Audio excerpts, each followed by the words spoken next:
While embracing my crying son, I heard the sound of screeching brakes and something colliding.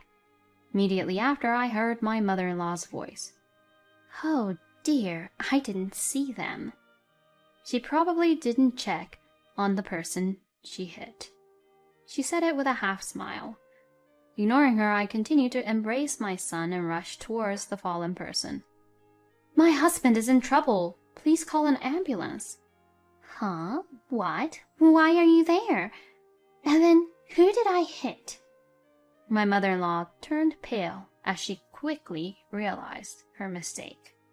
My name is Emma, 25 years old. I lost my parents at a young age and grew up in a facility. It's a common story. At first, I was quiet and withdrawn, but by the time I left the facility, I had become an optimistic person after meeting someone that was like an older brother figure. After graduating from high school, I aimed to become a full-time employee while working part-time at a restaurant. And due to the labor shortage, and with my hard work recognized, I was able to become a full-time employee within a year. Despite long working hours, I enjoyed my job. Then, my husband Liam joined the company as a junior colleague. Liam had switched careers from another industry, so I was unsure how to interact with him as a senior colleague. He sensed that and listened attentively to me, expressing his gratitude. "Emma, your explanations are thorough and easy to understand. Thank you for everything." I was strongly attracted to Liam, who treated me with kindness and respect without displaying any negative attitude towards me despite being 10 years younger. When Liam proposed the relationship, despite concerns from those around us, I gave my consent, and we began dating. "You're only 22 years old, and you may have many things you want to do, but I'm already 32, right? I do respect your opinion, but if you're okay with it, Emma, I want to spend more time with you." I immediately accepted Liam's marriage proposal, as he even showed concern for me during the proposal. Above all, having lost my family at a young age, I had a strong longing for a family. I wanted to create a happy home together with him. That's what I had in mind. However, I grew up in an institution. As a result, I have faced various hardships because of it. Liam's parents divorced when he was young. Since then, it seems he has had no contact with his father. As a result, Liam's mother raised him single-handedly. I was very worried that Liam's mother, who had lived with him as a single mother, would object to his marriage to someone like me, who had grown up in an institution. "Oh my, you're such an adorable young lady. Your eyes are so round and your skin is beautiful." "I'm Emma." "I've heard about you from Liam. He mentioned that you grew up in an institution." "Ah, yes." I instinctively tensed up. I thought it was going to be a failure after all. "Oh no, don't make that face. It's all right, it's all right. It's perfect." "Huh? It's perfect?" The way my mother-in-law said it bothered me a little. "Oh, Mom, you've always wanted a cute daughter, right?" Liam stepped in to support me. "That's right. I've always wanted a daughter." I somehow felt like I was being deceived. But more than that, I was happy that I was accepted without any problems and allowed to get married. "From now on, we're a family of 3. Saying that, Liam patted my shoulder from behind. "Yes, that's right. Emma, when are you moving here?" "Huh? Here?" "Oh, we haven't talked about living together yet." With a casual tone as if he had just forgotten to buy bread, Liam spoke. I couldn't help but feel a sense of discomfort, but in front of my newly approved mother-in-law, I couldn't get angry or firmly refuse. I remained silent, unable to say anything. "In this town, it's common for the eldest son's wife to live together with a family." "I'm sorry for not explaining, but Emma, you're okay with it, right? You've lived with other people in the facility, and despite the constant coming and going, everyone got along well. You even took care of everyone, right?" "Well, but, Huh? Don't you like it? Don't you want to get married? You want to become part of my family, don't you?" Faced with Liam speaking in a slightly intimidating tone, I couldn't refuse. And so we began our cohabitation after getting married. At first, things were going well, and I collaborated with my mother-in-law and Liam in doing household chores, managing to balance family and work successfully. However, after 6 months, both my mother-in-law's and Liam's attitudes started to change. Haven't you had a baby yet? You're so young, it's a shame you can't conceive. What do you mean? Mom, stop it. I'm eating right now. You can talk about that stuff when I'm not around, Liam uttered in a deeply annoyed tone. Liam said it not to defend me, but because he doesn't want complaints about his wife in front of him, as it would ruin his appetite. You too. Honestly, even though you look decent, your housework and salary are just average, and now you can't even have children. What's the point of getting a wife? And did you choose properly? No parents, a lonely young woman. Her housekeeping is decent, and she hasn't been with any other men. She's clean, and her appearance is decent. She meets all the conditions you mentioned, doesn't she? I wish they would have such discussions, at least, when I'm not around. Is it just because I'm young and selfish that I feel this way? Do other wives endure such things in the world? While thinking about these things, I could only pretend not to hear as I continued doing the dishes. Even though such conversations happen on a daily basis, I still want to create a happy family somehow. Maybe things will change if we have a child. I believe that if I worked harder on housework and improved my salary, things would get better. Since having a child is a precious gift, I made an effort to work overtime and earn more money than when I was single. I also felt the need to excel in housework, so I would finish cleaning and laundering before work, and when I returned home, I would prepare dinner for the 3 of us and continue with more housework. It's frustrating because my mother-in-law, who probably did the housework before I came, stopped doing it after we started living together and would only complain, leaving me to handle everything. Since you used to take care of a large number of people, it shouldn't be a big deal to handle just 3, right?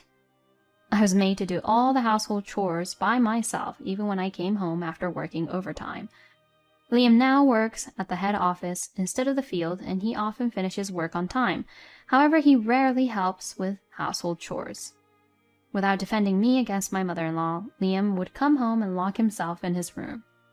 Apart from meals, he would put on headphones and play online games, so there was hardly any conversation between us as a married couple. However, my mother-in-law continued to control everything, and on the days when she gave instructions, he would reluctantly come out of his room and spend time in my bedroom. And finally, the day came when I could no longer bear being under complete control. You did it! It's a baby! A baby!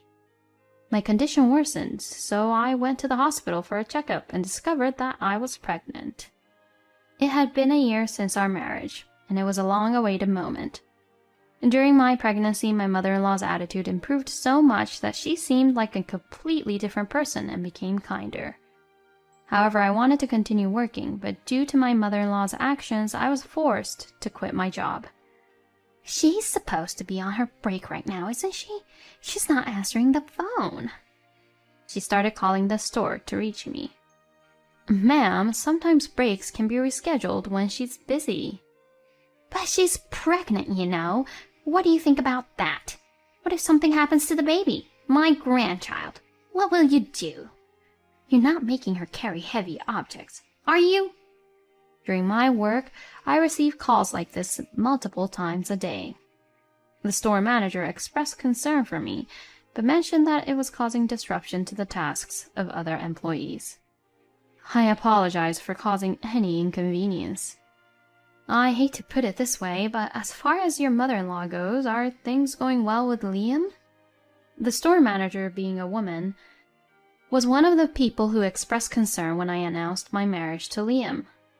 However, despite her genuine worries and advice, I chose to ignore them and got married anyway. I couldn't say such things as our married life isn't going well while being pregnant. After that, my mother-in-law took the lead in household chores, ensuring healthy meals, moderate exercise, and proper sleep. I followed my mother-in-law's instructions and lived a restricted life, managing my weight according to the ideal for a pregnant woman, all the while thinking about the well-being of the baby. And I safely gave birth to a healthy baby boy. He's such a cute little boy. Both Liam and I have curly hair, but this child takes after you, Emma, with smooth and beautiful hair. During the pregnancy, my mother-in-law insisted that her grandchild should have smooth and straight hair because she was self-conscious about her own curly hair. While I believed that our child would be adorable either way, I felt relieved that my mother-in-law had expressed such a preference. I was anxious about her reaction. Oh, how about the name Marlon? It sounds nice, doesn't it? Huh? I actually had another name in mind. What? It's my grandchild, you know. Plus, it's the name of my favorite actor. It's a handsome name, isn't it? Naming a child based on such reasons? I glanced at Liam, who was playing games on his phone with little interest in our newborn son, in the corner of the hospital room. Liam noticed my gaze, but quickly averted his eyes. Since Mom will take care of him, why not choose a name that Mom likes? I couldn't believe my ears. Mom will raise him. I will raise him myself. He's my child. I know, right? It's a cool name, isn't it? What is this person talking about? As my mother-in-law was soothing our son, she referred to me as this person. But... Indeed, he is my son, whom I gave birth to and suffered for. I wanted to have the authority to decide his name. Even though my job has been taken away and our family is far from ideal at the moment, I thought this was something I couldn't compromise on. But it's not like that. I'm supporting you and Liam is working for us. You were able to have this child and have a life, right? Your own husband is telling you to obey your mother-in-law, so keep quiet. In the face of my resistance, my mother-in-law spoke strongly. That's right. Don't cause trouble. If you want to be with our son, just follow along. In the private room, with only the three of us, being criticized by two people, and faced with the threat that I had to obey if I wanted to stay together, I couldn't resist any further. And after being discharged from the hospital, just as Liam had said, the household chores became my responsibility, while my mother-in-law took charge of childcare, creating a completely reversed dynamic. However, my mother-in-law's childcare principles were based on outdated ideas, and she seemed to have a preference against feeding the baby with formula milk. So when my son was hungry, she resentfully let me hold him. They say it's better to breastfeed for at least 6 months. Until then, I guess you're necessary, so there's no helping it. She continues to say such things.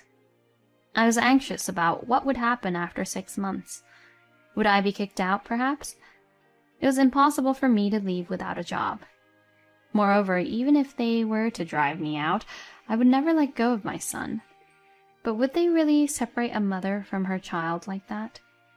I was full of anxiety, and simply getting through each day was a struggle.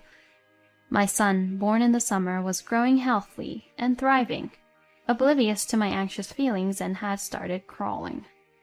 Susie, how about taking him out and letting him interact with other children soon? Huh? You don't have to think about that. Well, I guess it's not a bad idea. Then, how about the day after tomorrow? There seems to be an event at a nearby park. Well, fine then. I don't want people to think I'm weird. You're coming with me the day after tomorrow. It's good that I come along too? I didn't think I would be able to go together. I still worried about my son, who was mostly interacting with my mother-in-law, so I thought it would be good to provide him with some stimulation. Don't get the wrong idea. I'm the one who will mainly do the talking, okay? After all, you haven't been involved in childcare, have you? I thought it might be my mother-in-law's fault for not letting me, but I didn't want to say anything that would upset her and prevent me from going out with my son, so I kept quiet. And then, on the day of the event, I was able to spend a delightful time with my son. The event staff, perhaps unaware of the situation, or perhaps because I introduced her as my mother-in-law, seemed to understand something. And even if my mother-in-law tried to do something with my son, "Since it's your first time, let's do it together with Mom." They guided us in this way. As a result, I was able to spend an unexpectedly long time with my son. I thought I would be criticized on the way back home, but my mother-in-law remained eerily silent and seemed to be deep in thought. "Please bring Marlon inside. You're not a good driver, so I'll do it." "Yes, thank you." "Oh, but I want you to look behind, so come out at least once." I wonder if my son is tired from playing so much. I carefully lifted my soundly sleeping son out of the child seat, holding him to not wake him up, and gently laid him in the baby bed. At that moment, I heard a sound of collision and brakes, followed by my mother-in-law's voice. "Oh, dear, I didn't see." What I saw from the entrance was my mother-in-law, who made no attempt to rush to help the person who had collapsed. Instead, she loudly and artificially made excuses, seemingly for the benefit of the neighbors. The fallen person was my husband. "My husband is in trouble. Please call an ambulance quickly." "Huh? Why are you there? Then who did I hit?" My mother-in-law's face turned pale in an instant. Yes, she had mistaken my husband for me, and pretended to park the car by reversing straight into him. "Quick, call an ambulance. You ran over Liam."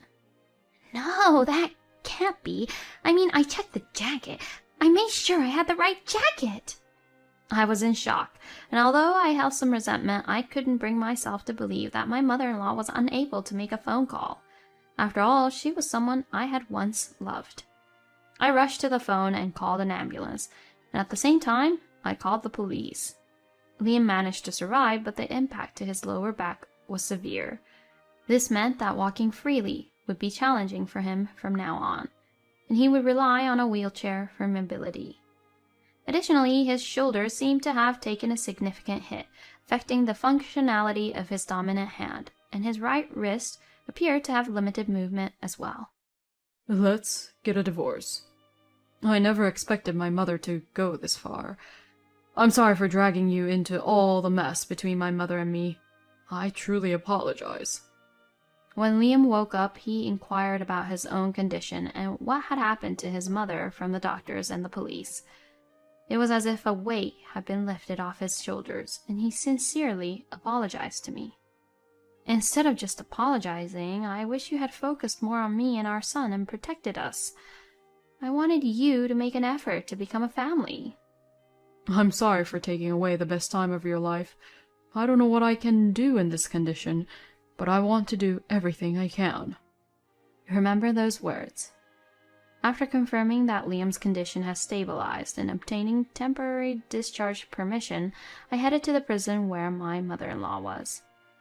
It would have been enough to simply divorce Liam, but that alone didn't satisfy me. "It's been a while, mother-in-law." I thought there might be words of apology, but that hope vanished in an instant. "It's because of you that I ended up in this place. What about my grandchild? How is Marlon doing? If I leave him in the hands of a useless person like you, Marlon will be ruined."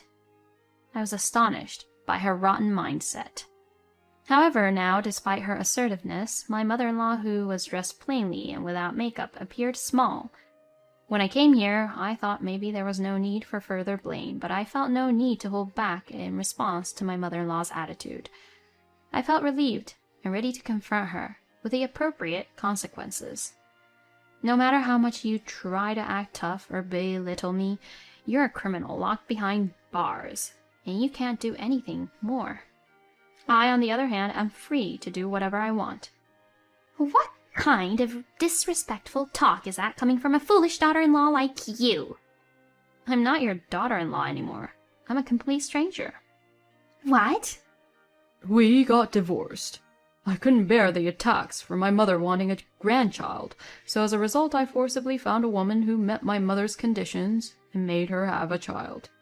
Never expected it would come to the point of causing harm. I can't keep up with you anymore either. Mother or not.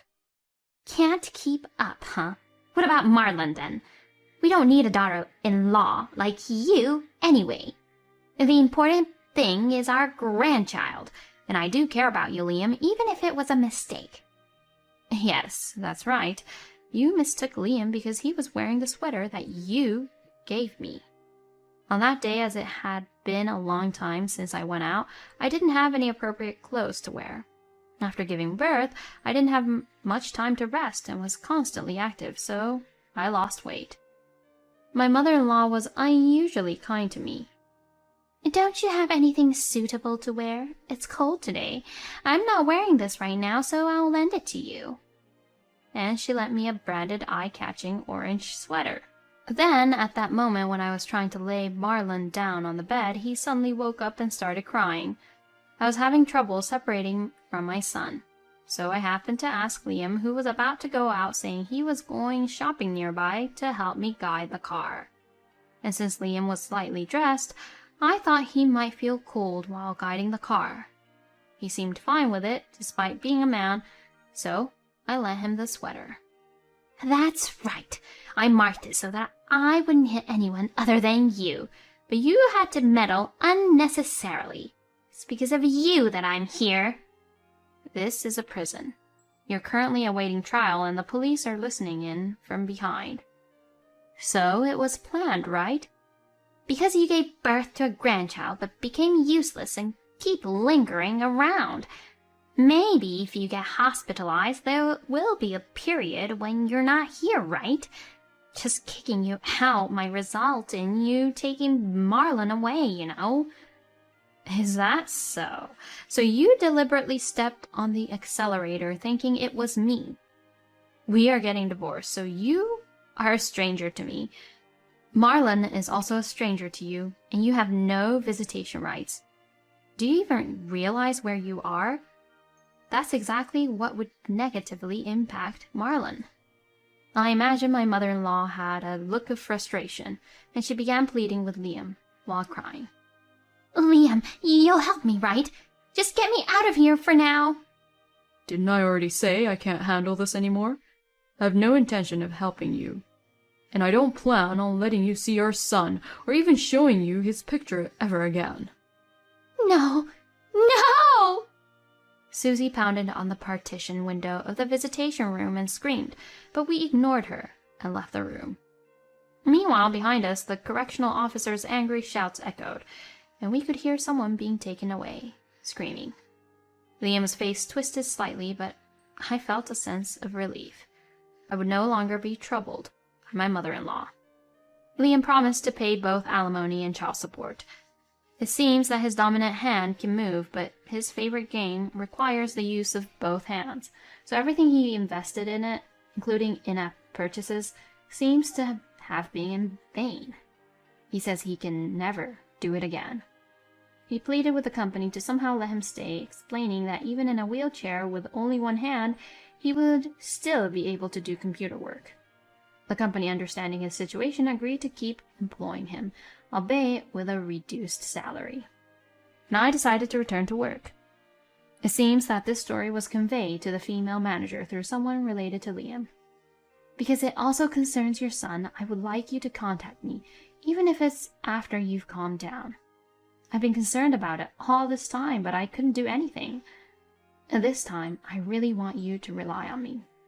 She says so, and promised to rehire me. And now the families in the facility who were like older brothers to me have kindly allowed me to stay until things settle down, and I am preparing for a fresh start.